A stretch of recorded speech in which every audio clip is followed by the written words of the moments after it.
नमस्कार विद्यार्थी मित्रांनो. माझ्या करेक्ट एम-पी-एस-सी या यूट्यूब चॅनलवर तुमच्या सर्वांचे सहस्र स्वागत आहे.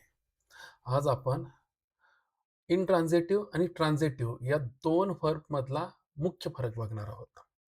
जर मराठीत सांगायचे झाले, तर ट्रान्झिटिव्ह व्हर्बलाच आपण सकर्मक क्रियापद म्हणतो. तर मग मला सांगा, इंट्रान्झिटिव्ह व्हर्बला आपण मराठीत काय म्हणू? अकर्मक क्रियापद. आता सगळ्यांना माहित आहे, ज्या ज्या जो क्रियापद कर्मावर जाऊन संपतो, त्याला आपण सकर्मक म्हणतो. बरोबर. मग इंग्लिश ही पण एक लँग्वेजच आहे. त्याच्यात पण असंच काहीतरी होत असणार आहे. आता आपण ट्रान्झिटिव्ह व्हर्ब बघू. ज्या क्रियापदाचा अर्थ पूर्ण करण्यासाठी कशाची गरज आहे? ऑब्जेक्टची. कारण की जेव्हा ती क्रिया होणार आहे, तर ते ऑब्जेक्टवर जाऊन संपणार आहे. तर त्याला ऑब्जेक्टची गरज असतेच. त्याला ट्रान्झिटिव्ह व्हर्ब म्हणतात. या वाक्यामध्ये कर्त्याकडून सब्जेक्ट म्हणजे कर्ता म्हणजे सब्जेक्ट सुरू झालेली क्रिया कर्मावर जाऊन संपते. म्हणजे याच्यामध्ये हे जे सूत्र आहे एस-व्ही-ओ सब्जेक्ट प्लस वर्ब आणि ऑब्जेक्ट याच्यात गरजेचाच आहे. कारण की सब्जेक्टनी सुरू केलेली क्रिया ही कोणावर जाऊन थांबणार आहे? ऑब्जेक्टवर. ती सब्जेक्टवरच थांबणार नाही. जर ती क्रिया सब्जेक्टवरच थांबली तर आपण त्याला इनट्रान्झिटिव्ह वर्ब म्हणू. पण ही क्रिया कोणावर जाऊन थांबणार आहे? ऑब्जेक्टवर. ओके. परीक्षेसाठी टिप फक्त ट्रान्झिटिव्ह व्हर्ब्सचेच पॅसिव्ह वॉइसमध्ये रूपांतर करता येते. लक्षात ठेवा, इनट्रान्झिटिव्ह व्हर्ब हे पॅसिव्ह वॉइसमध्ये रूपांतरित होत नाही. आता बघा, आपल्याकडे 10 उदाहरणे आहेत, पण मी 3-3च उदाहरणे घेणार आहे. बाकीचे तुम्हाला अभ्यासाचे आहे आणि स्क्रीनशॉट पण घ्यायचा आहे. तर आता बघा, आपण पहिले घेऊया 5 आहे ना. तर the revenue officer submitted the crop damage report. आता जसं वरती बघा, जर मला ते वाक्य ट्रान्झिटिव्ह व्हर्बचं आहे किंवा नाही हे ओळखायचं असेल तर वाक्यातील क्रियापदाला म्हणजेच व्हर्बला व्हॉट किंवा whom असा प्रश्न विचारा. जर तुम्हाला त्याचे उत्तर मिळत असेल तर ते ट्रान्झिटिव्ह, मिळत नसेल तर इनट्रान्झिटिव्ह. ओके, याचा स्क्रीनशॉट घेत चला मित्रांनो. Okay. The revenue officer submitted the crop damage report. विचारा सबमिटेडला प्रश्न. आपण कोणते प्रश्न बघितले? व्हॉट किंवा whom. ओके. तर what submitted the crop damage report म्हणजे द रिपोर्ट, अहवाल. मग आता आपण जेव्हा सबमिटेडला प्रश्न विचारतोय, तर कर्त्यानी, सब्जेक्टनी केलेली क्रिया कोणावर जाऊन थांबते? रिपोर्टवर. मग हे काय असणार आहे? 100% ट्रान्झिटिव्ह व्हर्ब असणार आहे. ओके. मराठीत पण विचारा. आपण जसं सकर्मक आणि अकर्मक शोधतो. महसूल अधिकाऱ्याने पीक नुकसानीचा अहवाल सादर केला. सादर करणारा कोण? महसूल अधिकारी. सादर केलेला काय? अहवाल. अहवाल आला ना? तर काय सादर केला? अहवाल. तर हे सकर्मक आहे. म्हणजेच हे ट्रान्झिटिव्ह व्हर्ब आहे. दुसरा, he uploaded an educational video on his channel. What uploaded? An educational video और व्हिडिओ.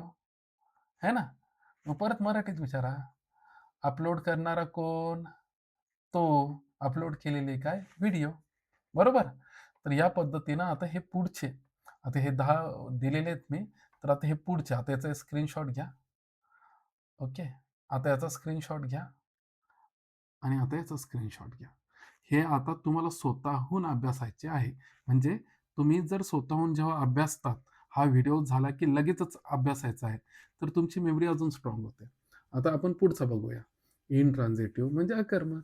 आता बघा, ज्या क्रियापदाचा अर्थ पूर्ण करण्यासाठी ऑब्जेक्टची आवश्यकता नसते, मी लाल केलेलं आहे, नसते, त्याला इनट्रान्झिटिव्ह व्हर्ब म्हणतात. ही क्रिया कर्त्यापाशीच थांबते, ती पुढे कोणावरही ट्रान्सफर होत नाही. म्हणजे याच्यात ऑब्जेक्टची गरज नाही. पण व्हर्ब नंतर येणाऱ्या जे शब्द आहेत, ते अनेकदा ॲडव्हर्ब किंवा प्रिपोजिशनल फ्रेज असते.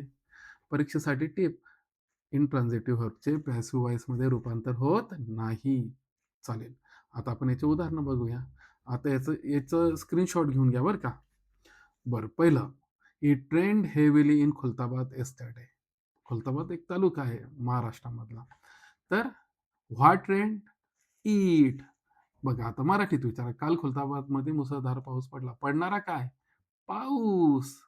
हेविलीचा इन खुलताबादचा काय संबंध? पडलेले काय?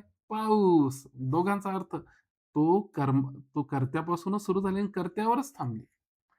कळलं? बरं, पुढचं उदाहरण बघूया. The tired officer slept soundly after election duty. What slept? The tired officer. निवडणुकीच्या ड्युटीनंतर थकलेला अधिकारी शांतपणे झोपला. झोपणारा कोण? अधिकारी. झोपलेला काय? अधिकारी. येतंय लक्षात? हे आपल्या सकर्मक आणि अकर्मक सारखंच आहे. तुम्हाला कर्ता कर्म शोधता यायला पाहिजे. याचा स्क्रीनशॉट घ्या. नंतर याचाही स्क्रीनशॉट घ्या. ओके. आता उजळणीसाठी आपण उजळणी करू. महत्त्वाचे. प्ले, रीड, स्टॉप, ओपन ही वाक्यात कशी वापरली आहेत त्यानुसार ट्रान्झिटिव्ह आणि इनट्रान्झिटिव्ह दोन्ही असू शकतात. ही ओपन द डोअर. त्याने दरवाजा उघडला. What open the door. बरोबर. हे झालं आता ट्रान्झिटिव्ह. ट्रान्झिटिव्ह उघडणारा कोण? तो. उघडलेला काय? दरवाजा. आता खालचा. The door open. What open the door.